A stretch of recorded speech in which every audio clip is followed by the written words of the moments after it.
Hello viewers, welcome back another videos. আজকের বিষয় হচ্ছে ফটোশপের ইন্টারফেস চেঞ্জ বা ব্যাকগ্রাউন্ড চেঞ্জ। আবারও বলছি, ফটোর ব্যাকগ্রাউন্ড চেঞ্জ না, ফটোশপ সফটওয়্যার ব্যাকগ্রাউন্ড চেঞ্জ। তো এই জন্য আপনি আপনার ফটোশপটা প্রথমে ওপেন করে নেবেন। আমার এখানে ফটোশপ CS6 আছে, আপনার যে কোনো ভার্সন থাকতেই পারে। যে ওপেন করার পরে আপনি একটা বিষয় দেখতে পারবেন, ফটোশপের এই যে কালারটা দেখতেছেন, এই যে হোয়াইট, হালকা হোয়াইট যে কালারটা দেখতেছেন, আমি এটাকে চেঞ্জ করব।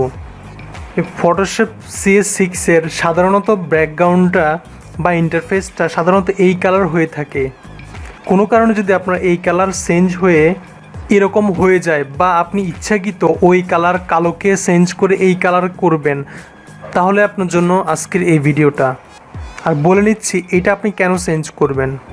অনেকের হয়তো ভুলে ইন্টারফেসটা এরকম হয়ে যায়, কিবোর্ডে কোনো কমান্ডের চাপ পড়লে ইন্টারফেসটা চেঞ্জ হয়ে যেতে পারে, কিংবা আপনি ইচ্ছাকৃত কাজের সুবিধার জন্য ইন্টারফেসটা চেঞ্জ করবেন।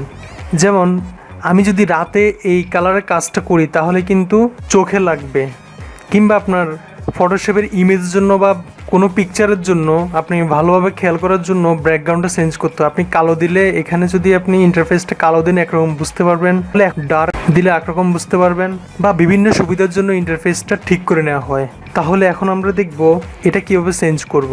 এই জন্য প্রথমে আপনার ফটোশপের এডিট অপশনে যাবেন, এডিটে ক্লিক করবেন। এডিটে ক্লিক করার পর একদম নিচের দিকে দেখবেন প্রিফারেন্সে মাউস নিলে আপনি পাশে আরও অনেকগুলো অপশন দেখতে পারবেন। সেখান থেকে ইন্টারফেসে ক্লিক করবেন।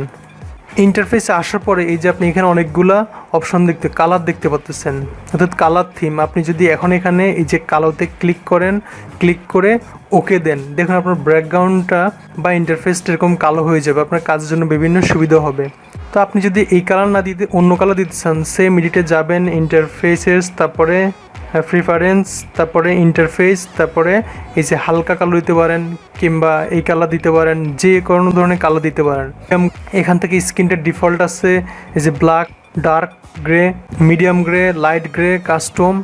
বর্ডারগুলো আপনি এই যে ড্রপ শ্যাডো এগুলো দিয়ে দিতে পারেন। তো আমি এখানে যে ফটোশপের ডিফল্ট যে কালারটা আছে সেটা আমি সিলেক্ট করে ওকে দিয়ে দিলাম। আমার এই কালারটি পছন্দ হয়। তো এইভাবে আপনি আপনার ইন্টারফেস বা ফটোশপের ব্যাকগ্রাউন্ডটা চেঞ্জ করে নিতে পারেন।